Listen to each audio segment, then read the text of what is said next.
जय हिंद दोस्तों। संभव सीरीज यूपीएससी पीटी 2023 के इस सीरीज में आपका स्वागत है। तो चलिए शुरू करते हैं क्वेश्चन को सॉल्व करना। क्वेश्चन नंबर 1 है, राष्ट्रपति के संदर्भ में निम्नलिखित कथनों पर विचार कीजिए। पहला कथन, राष्ट्रपति पर महाभियोग की प्रक्रिया को केवल संसद के निम्न सदन में शुरू किया जा सकता है। यह कथन गलत है। राष्ट्रपति पर महाभियोग की प्रक्रिया संसद के किसी भी सदन में शुरू की जा सकती है। दूसरा कथन है, उपराष्ट्रपति को संसद के दोनों सदनों के प्रभावी बहुमत से हटाया जा सकता है। यह भी कथन गलत है। उपराष्ट्रपति को हटाने के लिए औपचारिक महाभियोग की आवश्यकता नहीं होती है। इसे राज्यसभा में उपस्थित सभी तत्कालीन सदस्यों के बहुमत से पारित कर प्रस्ताव और लोकसभा में उस पर साधारण बहुमत द्वारा सहमति के माध्यम से हटाया जा सकता है। इसलिए यह भी कथन गलत है।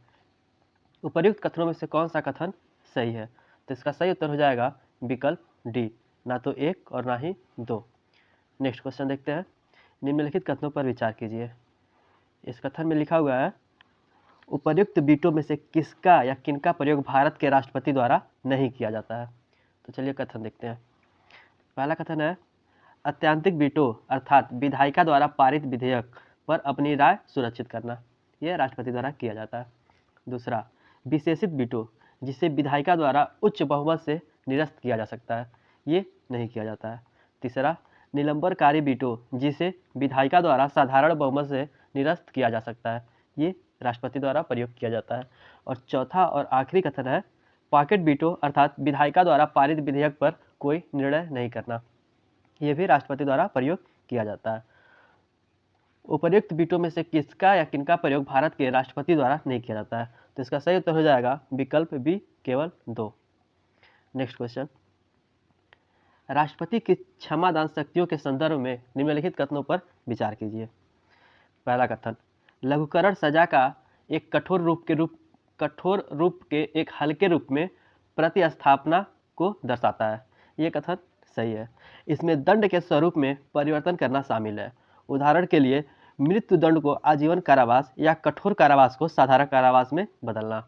दूसरा कथन, प्रविलंबन का तात्पर्य सजा की प्रकृति को बदले बिना उसकी अवधि को कम करना, यह गलत है। इसका अर्थ यह है कि अस्थायी समय के लिए किसी सजा के निष्पादन को रोक लगाना, विशेषकर मृत्युदंड को। इसका उद्देश्य दोषी को राष्ट्रपति से क्षमा या लघुकरण प्राप्त करने के लिए समय देना होता है। उपर्युक्त कथनों में से कौन सा कथन सही है? इसका सही उत्तर हो जाएगा विकल्प ए, केवल 1। नेक्स्ट क्वेश्चन, उपराष्ट्रपति के संबंध में निम्नलिखित कथनों पर विचार कीजिए। पहला कथन है, मूल रूप से संविधान यह प्रावधान करते हैं कि पीवी संसद की संयुक्त बैठक में चुना जाएगा। ये कथन सही है। अगर जो देखें तो मूल संविधान में प्रावधान था कि उपराष्ट्रपति का चुनाव संसद के दोनों सदनों की संयुक्त बैठक में किया जाएगा। 1961 के 11वें संविधान संशोधन अधिनियम द्वारा इस जटिल प्रक्रिया को समाप्त कर दिया गया, लेकिन अब यह संसद के दोनों सदनों के सदस्यों वाले निर्वाचक मंडल के सदस्यों द्वारा चुना जाता है। दूसरा कथन है, वीपी के निर्वाचक मंडल के सदस्य के निर्वाचित और मनोनीत दोनों सदस्य शामिल होते हैं। ये भी कथन सही है। इसमें संसद के निर्वाचित और मनोनीत सदस्य शामिल होते हैं। राष्ट्रपति के मामले में केवल निर्वाचित सदस्य शामिल होते हैं। तीसरा कथन है, संविधान ने उपराष्ट्रपति के लिए कोई वेतन निर्धारित नहीं किया है। ये भी कथन सही है। अगर ये देखें तो संविधान में उपराष्ट्रपति का कोई वेतन निर्धारित नहीं किया गया है, वो सभापति के रूप में वेतन लेता है। उपर्युक्त कथनों में से कौन सा कथन सही है? इसका सही उत्तर हो जाएगा विकल्प सी, 1, 2 और 3। नेक्स्ट क्वेश्चन, निम्नलिखित कथनों पर विचार कीजिए। राष्ट्रीय युवा दिवस हर वर्ष 12 जनवरी को स्वामी विवेकानंद की जयंती के रूप में मनाया जाता है। ये कथन सही है। स्वामी विवेकानंद की जयंती को हर वर्ष 12 जनवरी को राष्ट्रीय युवा दिवस के रूप में आयोजित किया जाता है। दूसरा कथन है, स्वामी विवेकानंद ने पश्चिमी विश्व को वेदांत और योग के भारतीय दर्शन से परिचित कराया। यह भी कथन सही है। उन्होंने दुनिया को वेदांत और योग के भारतीय दर्शन से परिचित कराया। वे 19वीं सदी के आध्यात्मिक गुरु और विचारक रामकृष्ण परमहंस के शिष्य थे। उपर्युक्त कथनों में से कौन सा कथन सही है? इसका सही उत्तर हो जाएगा विकल्प सी, 1 और 2 दोनों। नेक्स्ट क्वेश्चन, निम्नलिखित में से कौन वैश्विक जोखिम रिपोर्ट प्रस्तुत करता है? तो इसका सही उत्तर हो जाएगा विकल्प बी, विश्व आर्थिक मंच। हाल ही में विश्व आर्थिक मंच द्वारा वैश्विक जोखिम रिपोर्ट 2022 नामक एक वार्षिक रिपोर्ट जारी की गई है। यह जोखिम विशेषज्ञों और व्यापार, सरकार और नागरिक समाज में विश्व के नेताओं के बीच वैश्विक जोखिम धारणाओं को ट्रैक करता है। नेक्स्ट क्वेश्चन है, निम्नलिखित कथनों पर विचार कीजिए। हेनले पासपोर्ट इंडेक्स कई देशों के पासपोर्ट को उन गंतव्यों की संख्या के अनुसार रैंक करता है जहां उनके धारक बिना पूर्व वीजा के पहुंच सकते हैं। यह कथन सही है।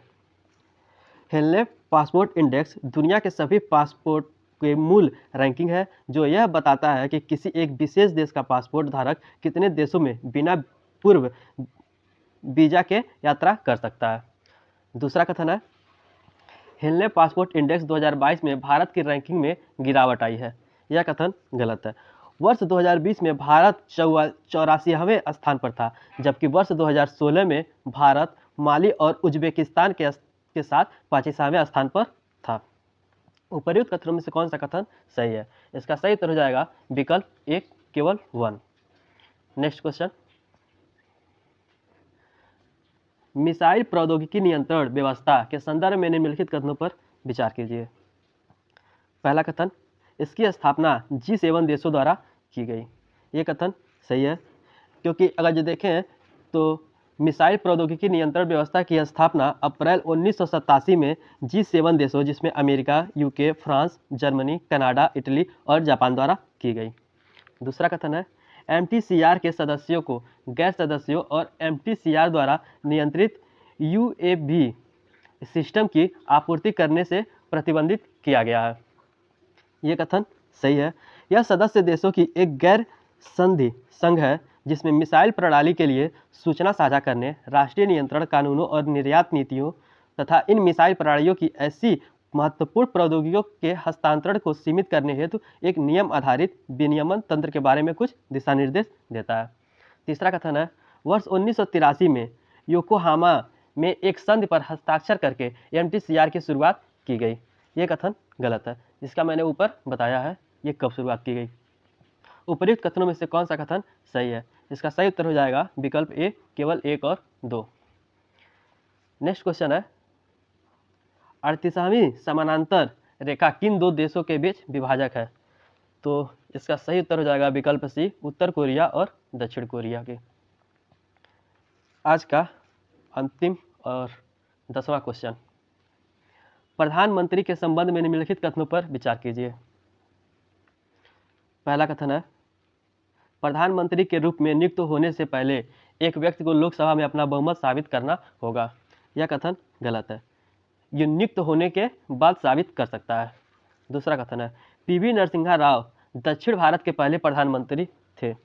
ये कथन सही है। PV नरसिम्हा राव दक्षिण भारत के पहले प्रधानमंत्री थे जिन्होंने 1991 से 1996 तक पद संभाला और 1971-1973 के बीच वे आंध्र प्रदेश के मुख्यमंत्री भी रहे हैं। तीसरा कथन है, अनुच्छेद 78 में प्रधानमंत्री को मंत्रिपरिषद के विचारार्थ प्रस्तुत करने का अधिकार राष्ट्रपति को सौंपा गया। यह भी कथन सही है। यदि राष्ट्रपति को आवश्यकता हो तो वह किसी भी मामले को मंत्रिपरिषद के विचार के लिए प्रस्तुत कर सकता है जिस पर मंत्री द्वारा निर्णय लिया गया है, लेकिन जिस पर परिषद द्वारा विचार नहीं किया गया है। उपर्युक्त कथनों में से कौन सा कथन सही है? इसका सही उत्तर हो जाएगा विकल्प बी, केवल 2 और 3। अब मिलते हैं आपसे अगले वीडियो में। धन्यवाद।